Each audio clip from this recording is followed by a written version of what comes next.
YCP ఒక యువ party. టీడీపీతో పోల్చుకుంటే ఇటీవల ఆవిర్భవించిన పార్టీగా చెప్పుకోవాలి. పార్టీ అధినేత వైఎస్ జగన్మోహన్ రెడ్డి అంటే యువతలో మంచి క్రేజ్ ఉంది.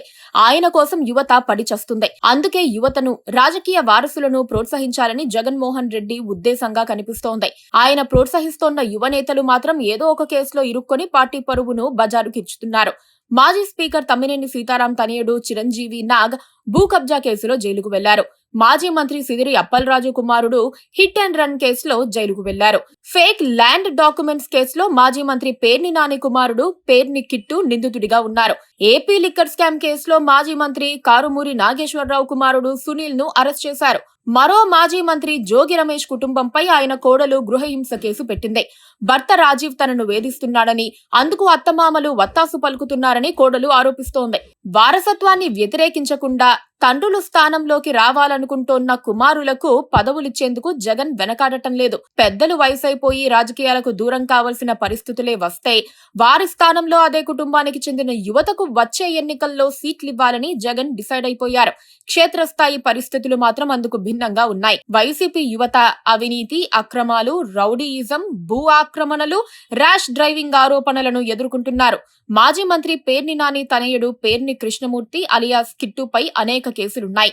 గత ఎన్నికల్లో వైసీపీ అభ్యర్థిగా బరిలోకి దిగి ఓడిపోయిన కిట్టు అప్పట్లో జనసేన నేతలపై దాడులు చేశారని కేసు నమోదయ్యింది. అందులోనూ మహిళలను దూషించారని ఆరోపణలు ఉన్నాయి. దానిపై ఆయన అనుచరులను అరెస్ట్ చేశారు. గత ఏడాది పేర్ని కిట్టుపై భూ కబ్జా ఆరోపణలు వచ్చాయి. వాటిపై విచారణ జరుగుతోంది. ఇటీవల బందోబస్తు విధుల్లో ఉన్న సీఐపై దాడి చేశారంటూ పేర్ని కిట్టుపై కేసు నమోదయ్యింది. అయితే కూటమి ప్రభుత్వం తమ కుటుంబాన్ని వేధిస్తోందంటూ పేర్ని నాని ఎదురు ఆరోపణలు చేస్తున్నారు. ఆయనకు జగన్ రెడ్డి ఫుల్ సపోర్ట్ ఉంది. తమ్మినేని సీతారాం కుటుంబం క్షమించరాని నేరం చేసిందనే చెప్పాలి.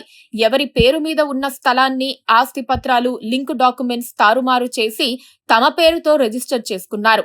ఫోర్జరీ వెనక మాజీ స్పీకర్ ఉన్నారని పోలీసులు గట్టి సాక్ష్యాధారాలు సంపాదించారు. అయితే అదృష్టవశాత్తు మాజీ స్పీకర్, ఆయన సతీమణికి హైకోర్టులో బెయిల్ లభించింది.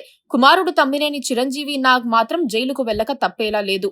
కారుమూరి నాగేశ్వరరావు తనయుడు కారుమూరి సునీల్ లిక్కర్ స్కామ్ లో అడ్డంగా బుక్కైనట్లేనని అంటున్నారు.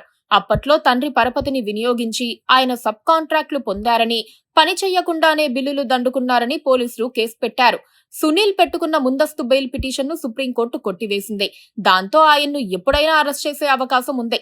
గుంటూరు తూర్పు నియోజకవర్గం మాజీ ఎమ్మెల్యే ముస్తఫాపై, ఆయన కుమారుడు బషీర్పై కిడ్నాపింగ్ కేసు నమోదైంది. ఒక పొగాకు వ్యాపారిని కిడ్నాప్ చేశారన్న ఆరోపణలు వారి మీద వచ్చాయి. బషీర్ ఇప్పుడే వైసీపీలో ఎదుగుతున్నారు. ఈ పరిస్థితుల్లో పేరు చెడగొట్టుకున్నారని వైసీపీలోనే గుసగుసలు వినిపిస్తున్నాయి.